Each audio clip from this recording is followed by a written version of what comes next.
来看高雄有这国小的学生囡仔伫咧体育课，或者闪避球击到头，等到厝里人无爽快。家长甲囡仔送病院了后，才发现讲是脑震荡。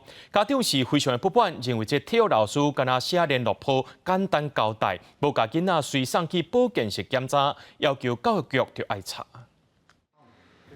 就算已经过5天啊，读国小5年级的这查甫囡仔，互球拍到头壳也是红红肿肿。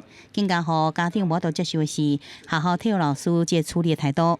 体育老师他并不是一位专职的医护人员，他不能经由说看起来没有出血性的外伤就判定小朋友他是属于没有事的，而且他没有在第一时间来去通知家长。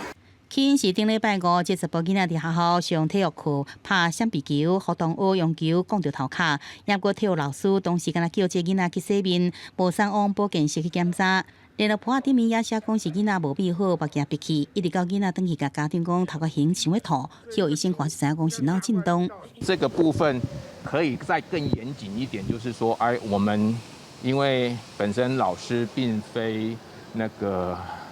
应该是说医生或者是医护这些的一个背景，我们可以做更严谨的一个学生照护。学校也特别讲，老师教学无够，已经进行休息的校安流程。原来闪避球是国小学校流行的运动，根据规则，比赛时是禁止挑工攻击头壳加面部。丢掷的时候，尽量以对方的脚为目标，我们会禁止去攻击脸还有头部的行为。而且在躲避球规则里面也是规定说，头部以上的攻击是属于犯规行为。教练也讲，国小用球是塑胶球较轻，安全系数较悬，也本来是学生的头壳甲面部互球攻到，比赛随法庭，了解学生身体状况，避免意外发生。记者综合报道。